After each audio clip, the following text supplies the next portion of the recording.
Yo, what is going on, guys? Welcome back. And this might be on the Suit Up Geeks channel, but it's a new podcast called the House of Cinema Podcast, where I'll be your remaining host. But every week we're talking about a new film. It might be a new release, or it might be something older. Who knows? It might be a good mood. It might be a bad mood. Uh, there's definitely going to be an episode on The Room at one point in my life because that movie's just too good not to talk You're about. tearing me Um, apart. yes, I love it, man.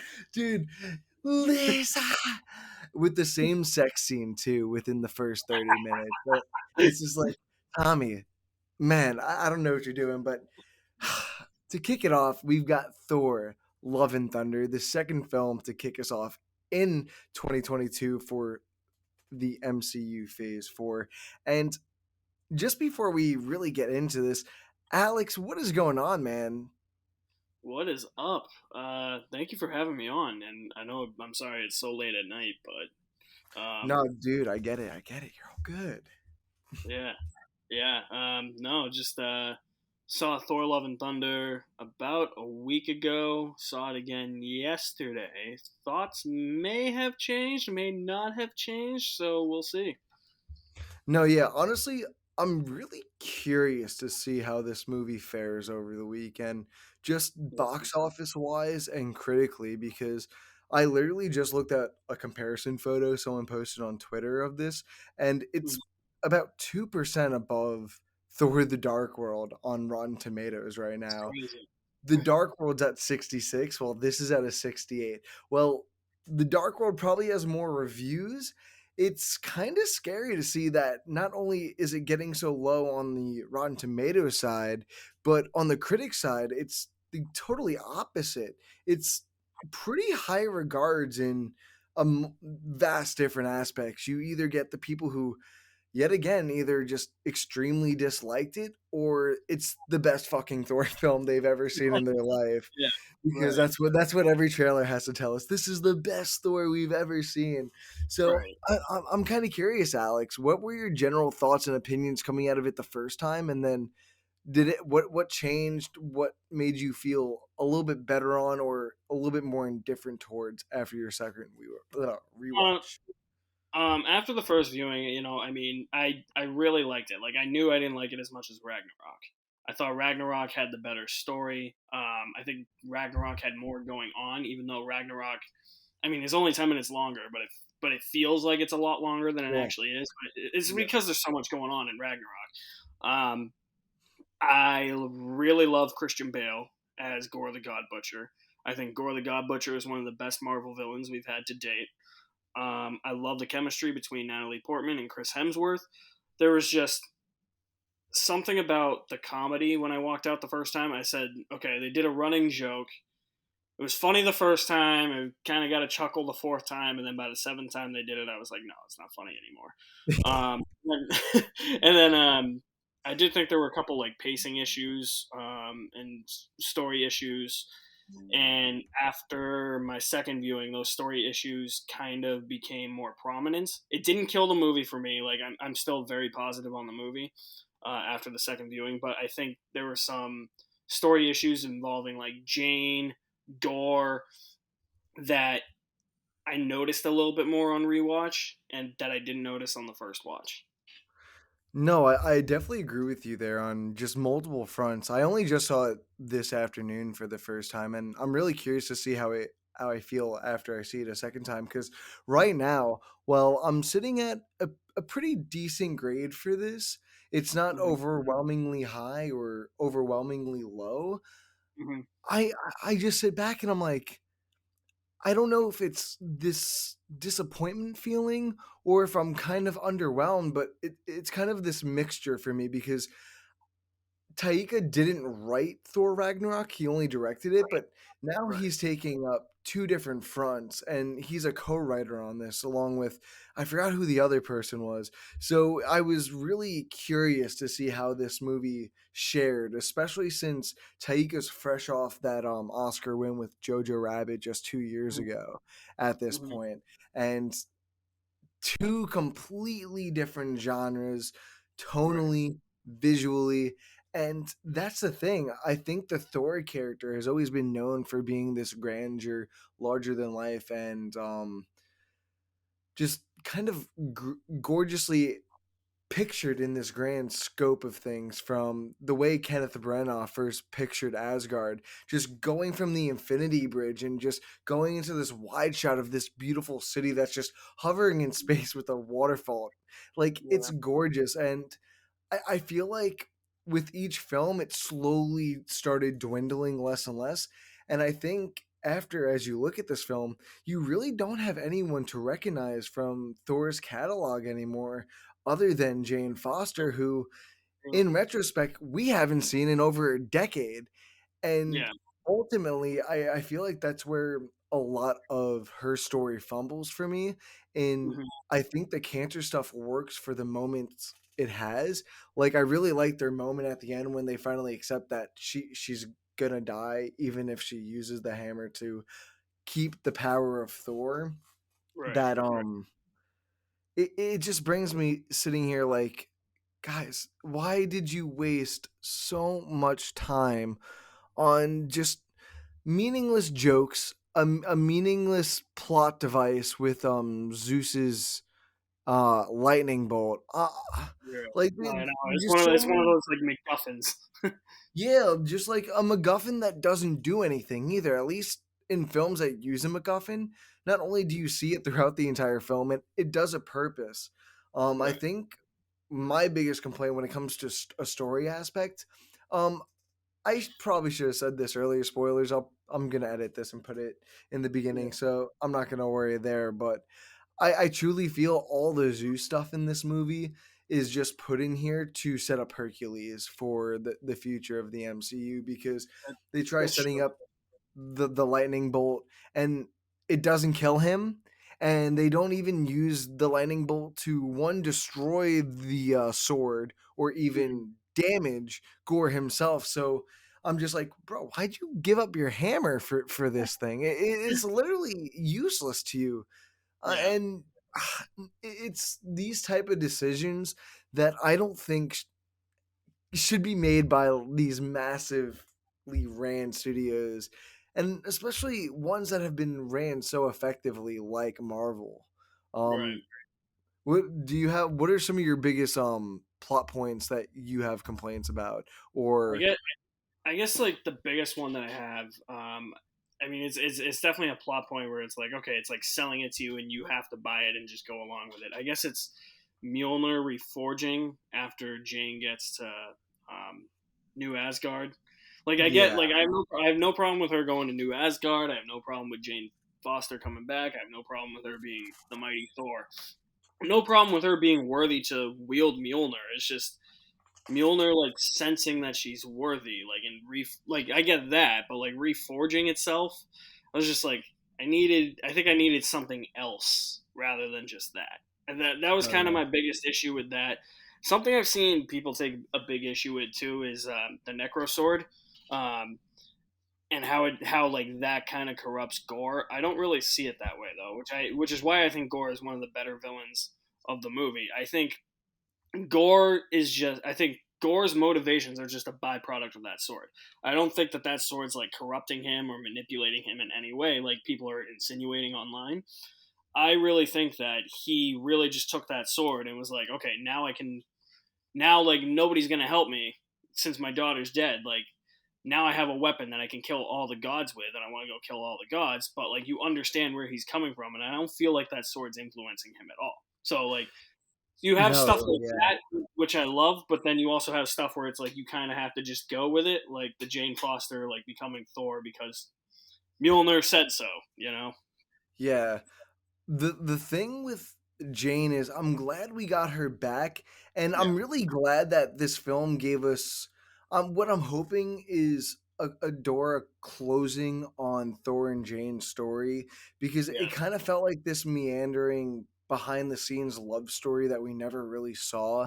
She was only in the first two Thor films and kind of fucked off after this because she didn't enjoy the experience, which I totally understand. It's really not for any and everyone on these right. big blockbuster action films.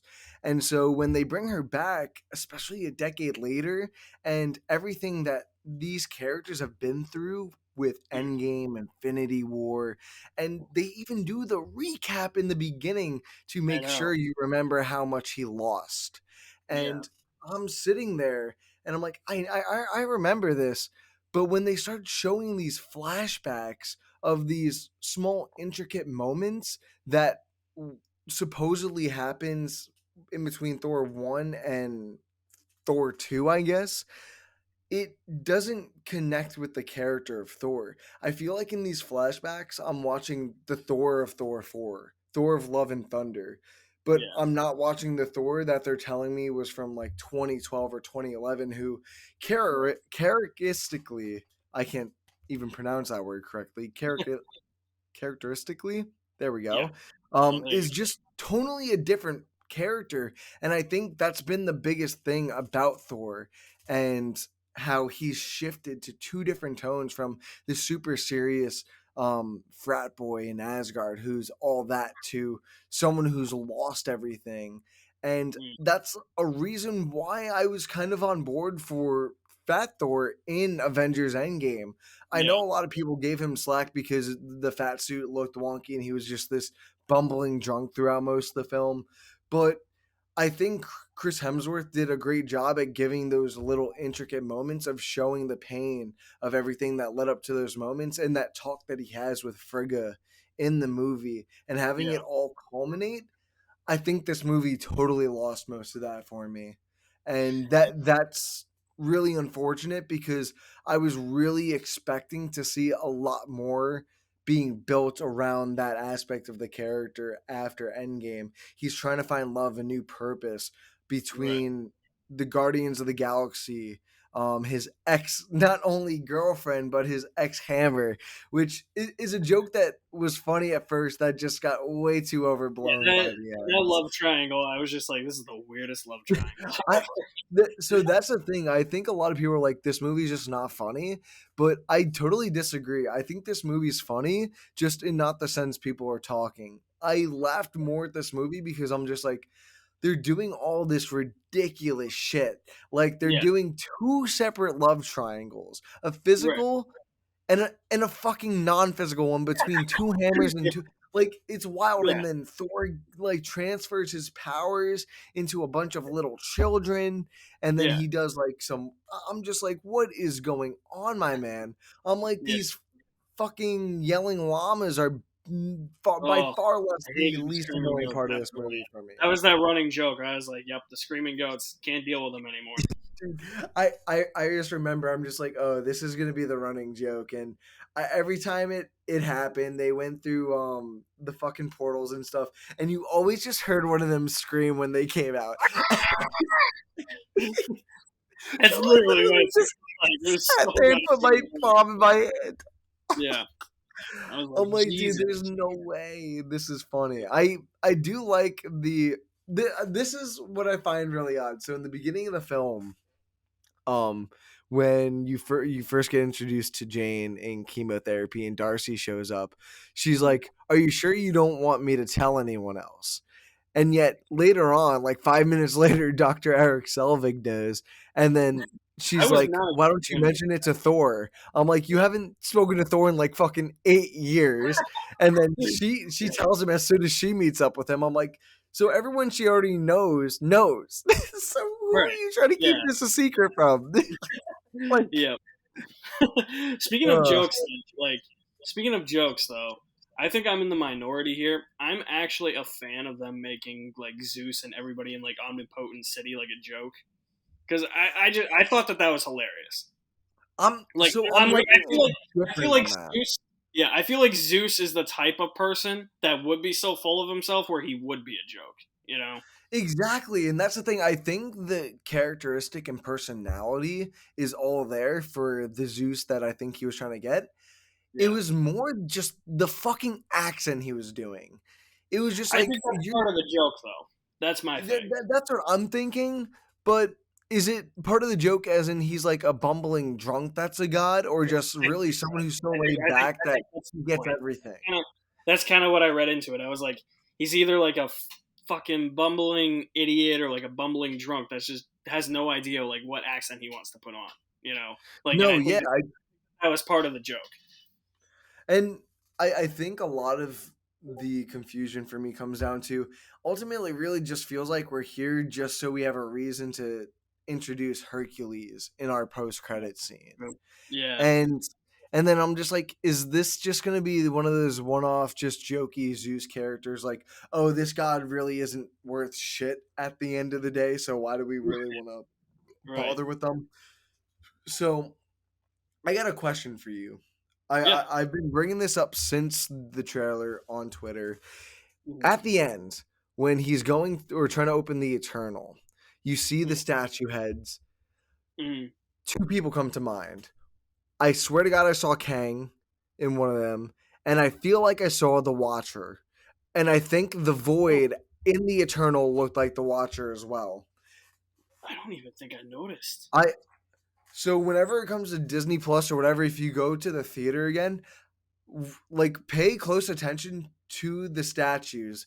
There's one shot where he's standing next to a statue where the head is perfectly shaped like the Watcher, where it's the small chin and then huge like brain area. How the hell And did the I miss problem is that? it's never really in focus, so that's why it's hard to tell. But I'm sitting here, I'm like, they're talking about all these gods, and I'm like, Kang's the god, fucking god of time here, people. Yeah, So yeah, exactly. I didn't really believe Taika Waititi when he said, "Oh, this really isn't connecting to the broader universe." I feel like there are some teases here that they are. Right, I don't want to say setting up, but they're leading into because they said that Thor's returning at the end of this movie. Which right. I'll probably say, are you shocked that Chris Hemsworth is returning after this film? Not really. I mean, he was born to play Thor. I think he loves playing Thor. I think he's gonna play Thor until probably he's too old to play Thor. You know, So you full on believe that they're just doing a new trilogy with him right now? I'm pretty sure. It's obvious they're gonna do a Thor 5. I mean, and then who knows from there? They might do like a passing of the torch to Love or something. But but Yeah. I know they're at least doing a Thor 5 with how it ended. So I also want to ask you a question because I feel like I might just be confused that I just didn't catch something, but Hmm. I'm hoping you could help me with this after watching it a second time. So at the end of the day, with Gore's plan was to ultimately bring back his daughter, right? Yeah. Yep. I'm Well, confused. it was sorry. It was like he essentially like thought that like killing all the gods was like the way to go, but Thor convinced him he was only doing this to bring his daughter back. So like he wasn't sure of it himself at first, but then once Thor convinced him, he was like, "Yeah, you're right." You know. So, Okay. Yeah, so like I said, I didn't fully translate that and when I was watching this the first time, I'm like, "Oh man, they just kind of brought the daughter into this." And I don't really remember what killed him. Is it did he die because all the power was drained I from think it his was body? yeah, I think it was like the power of like I think from like touching like the necro sword like too much, like it was just the effects of the necro sword. Yeah, that's what I was thinking and the thing is, this whole third act of this film is exactly what I wanted this movie to be. Hmm. And I felt like it took I don't want to say a while, but it took a good minute to start finding its legs cuz That was my thing. That was kind of like what I was saying with the pacing. Like, I mean, I still think it's a solid movie for the first half. But I mean, I think once Gore comes in it in the second half a little bit more because he's in the second half quite a bit. He's not in the first half a lot, but like yeah. when Christian Bale is like in full like I'm walking onto the set of Mad Max Fury Road mode, like Oh my god, dude. When they were in his like chamber on the yeah, planet, yeah. literal fucking chills in my body. But Oh, that dude, also just made me sadder because that was the yeah, only time we truly he's, got that. when he's in the cage with the kids and he's like speaking and then he like slowly moves out of the shadows. I was like, oh Jesus, it Dude, was like I scary shit. know. And I think that's where more of the disappointment factor comes in for me is because it's so obvious they have this great gem here, not only with a great compelling villain, but with a Hmm. great actor who is, Yeah. I wouldn't say vocal, but he's not known for these out of planet goofy comic book films. He's Right. known for the Batman, The Dark Knight, The Dark Knight Rises, Batman Right. Begins, but those are super grounded. And honestly, if you take the Batman name out of it, it can stand alone as its own franchise. Right. But as far Right. as comic book films go, this is his first like real comic book film, and I gotta say, I think he eats up the fucking Oh, scenery. I think, yeah. Yeah. I yeah. agree. I Yep. also gotta say too, I think his redesign works for a good portion of this as well. Definitely. I knew there was a massive concern when the first trailer dropped, and I didn't know what the comic book version of him looked like. So I remember I went and searched up Gore the God Butcher from the comics. The Hmm. first thing that hit my head was, oh, this is Voldemort. Yeah. And so Exactly. I'm so glad that they changed him because you see Christian Bale in this role. And I Right. think that really helps sell the creepiness and the makeup and oh, Oh, it's the so good. costume just So it good. all works for him. And I think they had so much, but they didn't use him at all. And I did hear that he was a part of a lot of the cutting in this film, his Yeah. scenes. Yep. Yeah. So I I wish they didn't kill him off at the end because I want to see more of him. But with the That's the thing. direction they're taking Thor, I'm just like, okay, yeah, get Gore the God Butcher out of here. Right. But I gotta ask you. I was mentioning how this film took a minute to really start getting on its feet, and Mm. the Guardians of the Galaxy.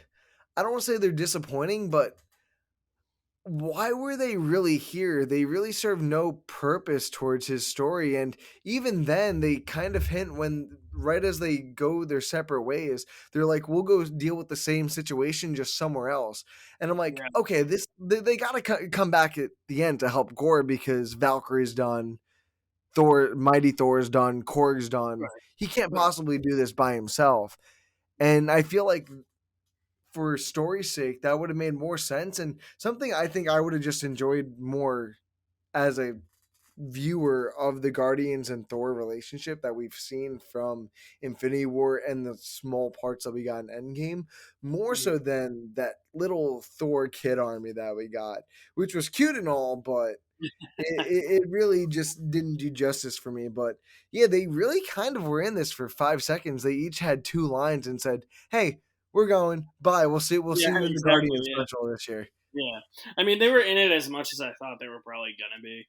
I mean, I think it was just one of those things that was just like a carryover from Endgame, where it was like, all right, like Thor's with the Guardians of the Galaxy now, so it's like, what's he doing with the Guardians of the Galaxy? I think it was just kind of like tying up that loose end, and then like I figured they were probably only going to be in like one or two scenes. So Yeah. that didn't really bother me too much. But I mean, I get where you're coming from though, where it's like maybe it should have been like bookended with a couple of like Guardian scenes, like at the beginning and then at the end, you know. Yeah, and I feel like I'm kind of shocked that they didn't throw any hints or anything towards like where they're going from here other than saying that they're going to go fuck off and do like the same thing just somewhere else and Yeah. find whoever's killing these gods Well, because didn't we're sorry yeah. to cut you No, off, no, go ahead. but didn't Guardians 2 set up Adam Warlock? So Yeah, maybe that's what they're going that to do. I don't know. That's what I was thinking, but then I think about it this way because at the end of this year we've got the holiday special on top of I Am Groot in August this year, and then Mhm. next May is when Guardians comes out. But we've got the Adam Warlock storyline from the end of two, but then we've got Gamora from the end of Endgame, kind of wandering True. around the universe, and Right. Peter was looking for her at the end of that. And I was kind of shocked that they didn't even name drop Gamora, that they were still looking for her.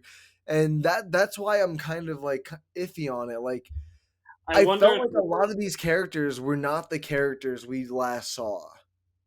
they're like saving that stuff just for like later like Guardians projects. Like I feel like this was kind of just like a springboard or like a pit stop for the Guardians, and then like when it comes to like I Am Groot or like the holiday special or even Guardians 3. That's probably when it's gonna kick off.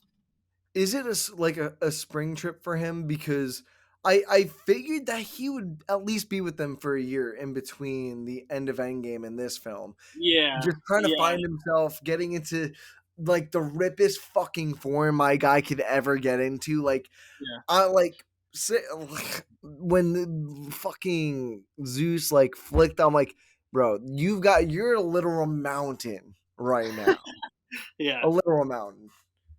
yeah, But yeah, and I feel like I don't know. I think the beginning montage just kind of skipped over a lot in my books. And like I said, what I liked about Endgame, they kind of glanced over all the traumatic events and turned, like everyone's complaint is, they kind of just turned it into this big joke of Korg just going over the story of Thor and how he's changed, all the yeah, stuff he's been through. I'm like, yeah, we know this. We've yeah, watched all these yeah. movies. Like, we don't need to be reminded. And if anyone wants to be reminded, I'm sure they're gonna put something on Disney fucking Plus to remind me. Probably. So you don't, Corey, you don't need to make the joke here because you do absolutely but fuck nothing throughout this film. I actually thought Korg, other than like that, I actually thought Korg was pretty restrained in this until he was just a face. Like when he was Yeah, just a face, it was like the funniest thing ever. But like up until that point, like he wasn't like it wasn't like Ragnarok where he was like talking like every line. Where he's like as in Ragnarok, like the minute he comes in Ragnarok, you want that guy to stay because he's just like, hey, I'm made of rocks. Tried to yeah. start a revolution. Didn't have enough pamphlets. Like he doesn't have like any like great lines like that. Dude, But no, like he has no great lines. He's kind of just he feels like Thor's pet in this movie, to where a he's little just following him with no real rhyme or reason. He's not right, helping. As soon as he goes into like battle, fucking Zeus breaks him. yeah. But I thought that was the funniest part. Like because Yeah, I guess like growing up in New Hampshire, it just reminded me of like the Old Man in the Mountain rock structure. So it was just like since that fell down, I was like, oh yeah, that's kind of like what happened to Korg, you know. But I thought yeah, Korg actually became funnier when he was just the face. yeah. Yeah. Oh my god! And I was listening. I forgot to who it was. I was listening to a review of this movie from someone else, and something from Thor Ragnarok and even the past two Thors before that, that this film, I don't want to say ignored but never really touched on. I think they Taiko hinted towards it in certain aspects, but never really mentioned. And that's Thor kind of leveling up or finding a new ability or finding it within himself to upgrade in some sense. Because I think within Thor Ragnarok, you get the full circle of that. And Yeah. do you think that this guy can become more powerful? Because even in the beginning with the Guardians, they literally come up to him and say, "Hey, bro, can you just finish this for us?" They know Yeah. he can just finish it for them, and Right. I think I don't want to say you run into the same problem, but what can really stop this guy for my aspect of like Gore the God Butcher? The sword is what gives him the abilities, right? It controls the shadows. He's really nothing without the sword. Yeah. So what I guess my problem is I'm having a hard time figuring out the true power of Gore. And I never feel threatened by him because I feel like Thor can just pick him up and snap him like a twig or something like that. And it's truly Yeah. only the sword that gives him the power because what how I interpret it is he puts the sword down and that's where the true ability of the shadows come from, and then when he picks it up, that's when he picks up the ability from the sword. But I feel like even when the sword's in the ground, he still has the ability, but then later on in the film when the sword's gone, and I don't even know if it's necessarily destroyed because, like they say earlier, they need the lightning bolt to destroy it, but they don't use the lightning bolt to destroy it. Right. Right. So Yeah. is it Lightning bolt's destroyed? just kind of a pointless MacGuffin. Yeah, that's what I'm saying. This pointless MacGuffin just kind of turns into a whole plot conjunction of I don't know what this really means. And it might be me looking too deep into it, but I feel like I have to because we didn't see too much of Gore. But I agree that what we did see of him was phenomenal, and Yeah, that's why I'm really torn with a lot of this.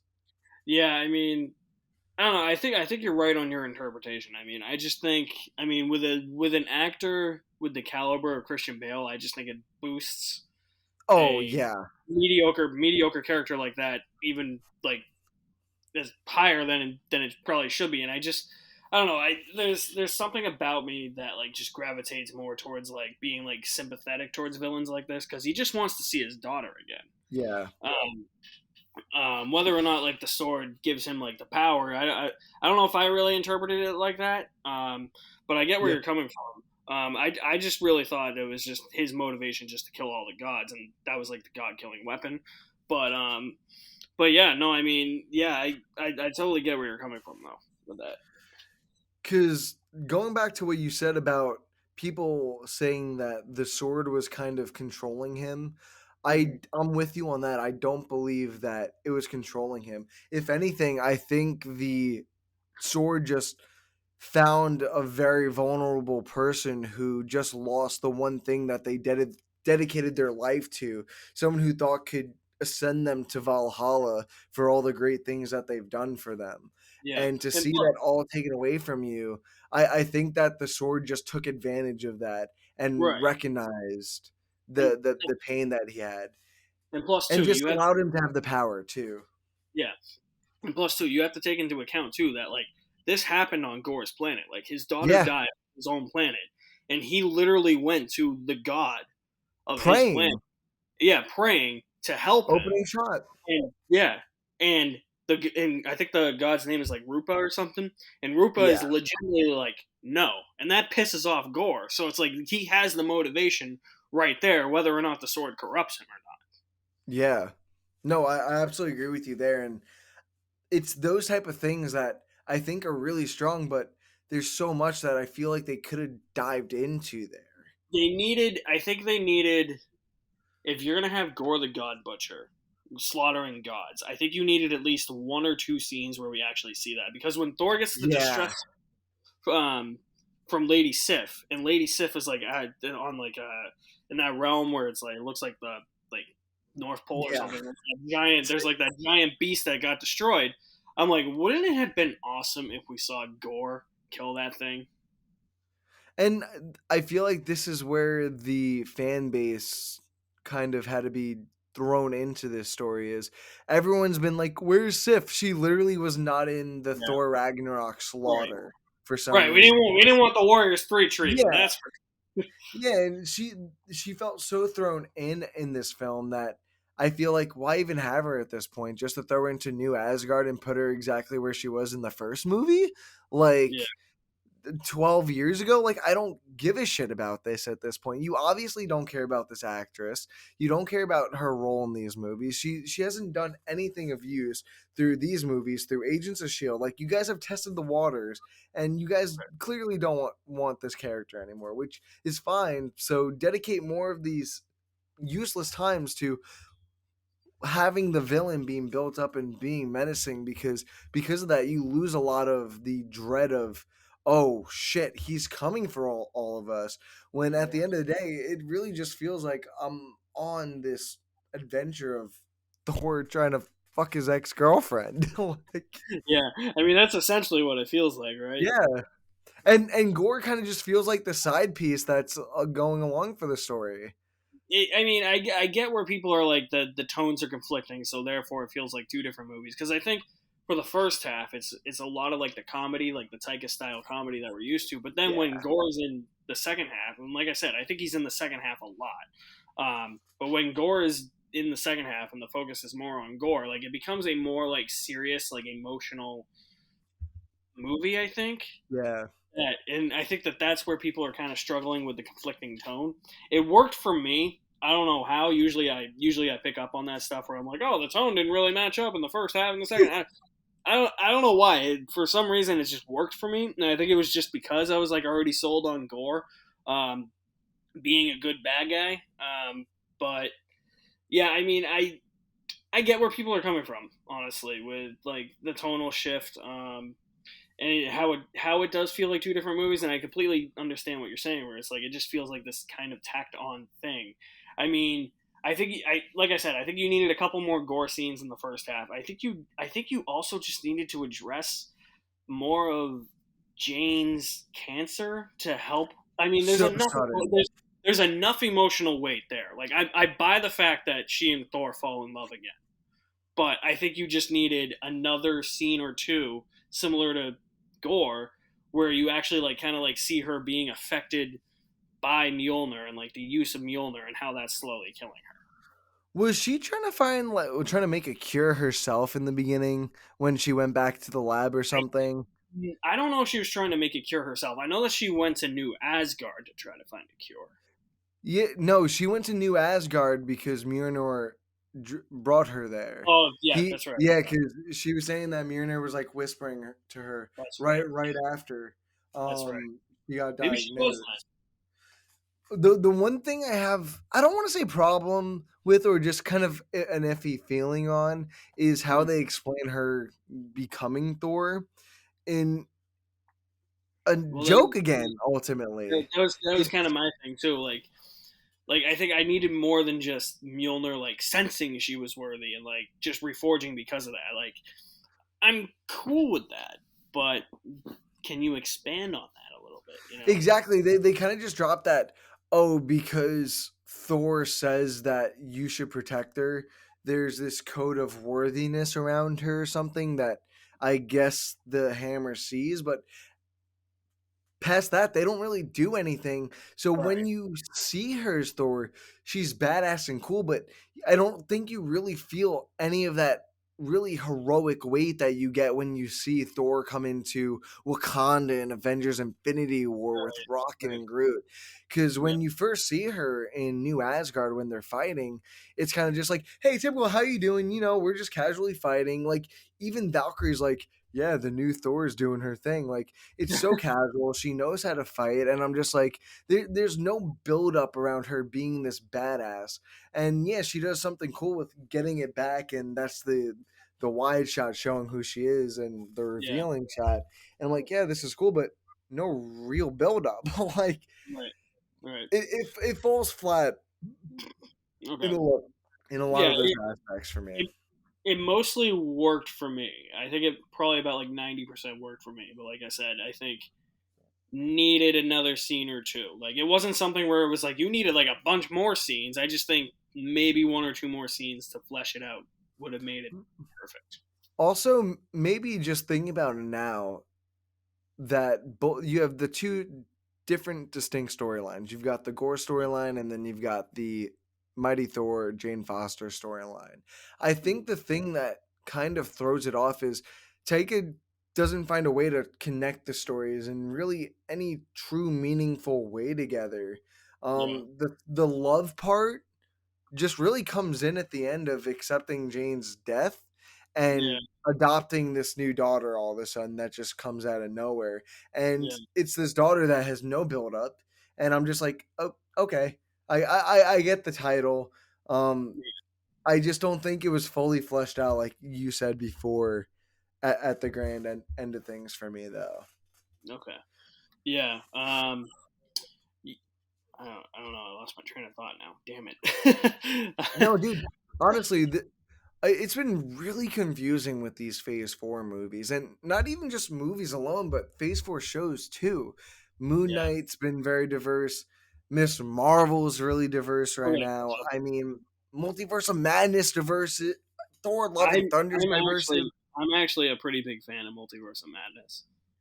See, okay. So I think I have Multiverse of Madness in my bottom five. Of like all So MCU I movies. think this is a really good transition. Okay. So what do you feel confident telling me where you think that this lies on your overall ranking with the shows? Um whew. I don't know. I think Loki is probably my favorite project of Phase Four. Um, Wow. well, on my letterbox, I don't have any of the shows ranked. Like I kind of split it up on my letterbox with like the Infinity Saga as like Yeah. one, and then like the Phase Four stuff, just like the movies. as another list, but I think I like it more than WandaVision. I definitely like it more than Falcon and Winter Soldier. I can't say much about what do you call it, Miss Marvel, because I haven't seen all of Miss Marvel yet. It's better than Hawkeye. Um, I don't think it's better than Loki. I don't think it's better than Moon Knight. Um, Movie wise, I think Shang Chi and Spider Man are better. Yeah. No, I absolutely agree with you. And by the way, this is their 34th project. Yeah, which That's is crazy. absolutely insane between both shows and all that. It's just Because getting over. I'm cool with the Marvel Cinematic Universe. Like I'm yeah, cool with them like continuing to make movies. Like I don't want them to stop. But like think about it though, we're getting 4 movies a year now, and then on however top of many 4 TV shows shows. a year now. It's like it's oversaturated to the point where I think we're eventually just gonna get fatigued. Like towards the end of like the Skywalker saga, where it was like, I mean, say what you want about the Rise of Skywalker, but it was like the Rise of Skywalker came out, and it was like, yeah, I think we're all starting to feel like Star Wars fatigue, and it was like Mandalorian came out too. It was like, yeah, we need a break from Star Wars for a while. Maybe we need a break from the MCU for a little bit. But you see, I feel like that's the thing. I feel like they're kind of stuck in this pattern between the 6 episode runs on their TV shows Yeah, and doing these really long extended breaks. They do this one long extended break and then they start just dropping everything. right. I feel like we're in a marketplace now where I you can kind of drop movies in any month at this point and have it be successful. Well, I think the problem is, think about it too. Like Miss Marvel drops in June, Thor comes out in July, then you have She Hulk in August, and then what is it, You Black got I Panther? Am Groot. You've Yeah, got Wakanda, Black Panther Wakanda in November, which is the yeah, just next like film. I mean, yeah, sure. There's a gap between some of those, but like look at like Miss Marvel, this, and then She I Hulk. mean, Like you're getting something She-Hulk's also every like month. 10 episodes too. Yeah, So that's 10 weeks of She-Hulk. yeah, On true. top of I Am Groot for the people that watch that. Yeah, So like true. it's Very just true. insane. I think they need to step back a little bit and just take a breather and look at what's been working because I think looking in this into this new phase, there's a lot that they've done right Hmm. and there's a lot that I'm gonna say needs improvement on because I don't think that they've fully done anything exuberantly wrong. Right. We'll see with Miss Marvel this week Yeah. because that penultimate episode was I heard it really wasn't that wonky. great. The penultimate episode was really wonky in my opinion. Yeah, I heard it I'm wasn't. curious to see what you think of that. Yeah, 30 minutes, dude. It's 30 minutes long too, without it's credit. It's short. It's a short episode. wow. But yeah, so let's get into final grades. What would you final grade this film and just some final thoughts? Hmm. I mean, I do have my issues with the film, like some pacing issues, some writing issues, some running jokes that last a little too long. But overall, like I was still entertained by the movie a lot.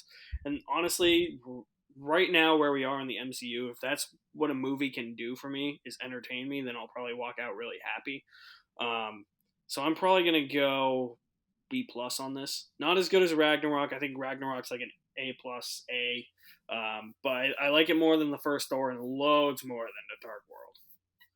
No, yeah, I'm definitely with you right there. Going into this, I don't know, I was kind of skeptical, especially once they announced it at 2019's Comic Con.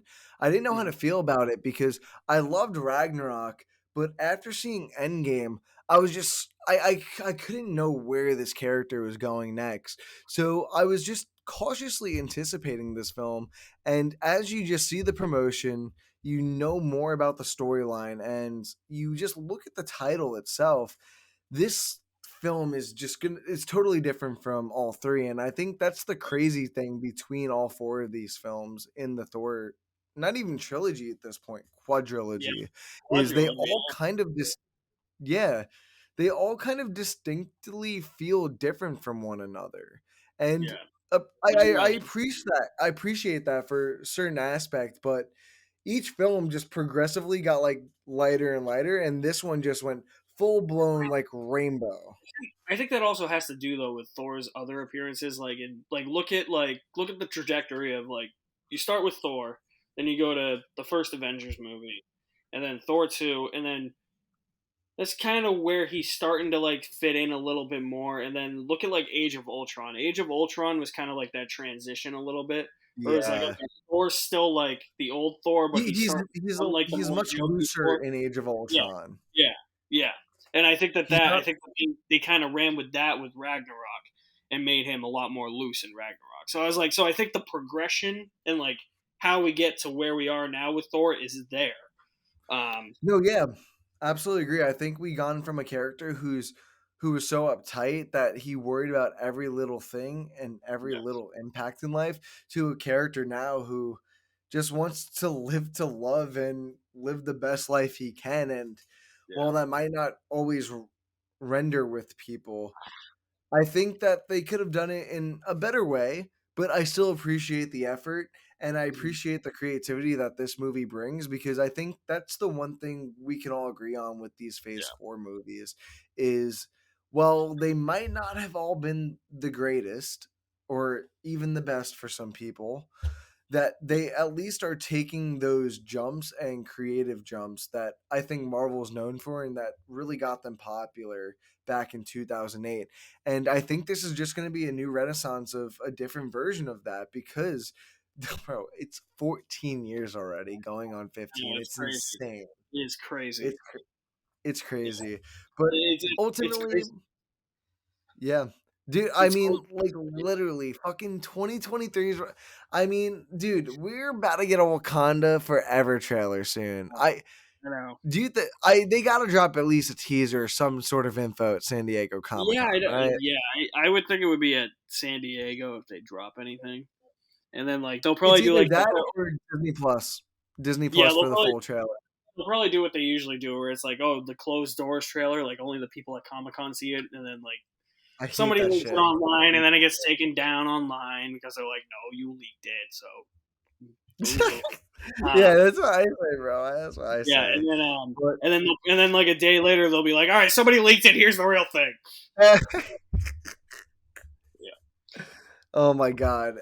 Yeah, this movie did a lot for me, but it also didn't do that much for me. yeah, I'm curious to see how I feel after the second rewatch in a few days. I'm gonna sit with this first one for a mm, little bit, come back to this review, listen, gather my thoughts and opinions, and I'm gonna go into a clear mind with the second one, but for now, I'm gonna give this movie a 7.6. While I'm with you, I don't think it's as bad as Thor: The Dark World. yeah. I don't think it's. I don't even want to say as bad as Thor because I actually think Thor is pretty enjoyable for certain The first aspects. Thor is getting a massive renaissance now. Yeah, I'm on that board. I agree. I think it's an underrated Yeah, film in the MCU. While it I might will not admit, be the best, it yeah, might not be the best. I still think that this movie just exceeds that just because we are so farther in the future that I right, feel like it's hard to make a film that's not as good as, Thor the Dark World anymore. But according to Rotten Tomatoes, who knows, right? Who right, knows? But right. Alex, I want to thank you so much for coming on, man. I Oh know yeah, it's late at night. I know you came on after work, yep. but tell me, where can we find you, my man? You can find me at my official website, alexmaddenmovies.mystrikingly.com. I got YouTube there. I got my Facebook, uh, Twitter, Instagram. My other podcast, Cinemania World podcast, that I do with my friend Dwayne and all of our guys over there. I call them the goons. So all our goons over there. That's also on there too, and all the episodes. I'm not on because of my work schedule. I'm not on a lot of them. But all those episodes can be found on my official website as well. Nice, nice, nice. And thank you so much for coming on and Yeah, you got it, doing man. this Thanks first for having me. episode for Yeah. honestly, man, I'm curious to see what this movie does at the box office by the end of the summer because with Top Gun Maverick hitting a billion, I Doctor know. Strange not even hitting a billion, and just being shy, just I think $40 million or something like that. I Yeah. mean, this summer has just been crazy in Yeah. prediction wise because I don't think anyone was predicting a lot of these films to do as good or as bad, especially with Buzz Lightyear coming in like under I 70 know. million Oh, from I know production. that was rough. Like some really rough stuff there, but thank you so much for coming on, and thank you guys so much for listening to the first episode of the podcast, and check back every single Sunday for a new episode. And guys, don't forget to leave a like, comment, and subscribe, and who knows, comment what you guys want to see us talk about in the future. And as always, see you on the next one. Peace.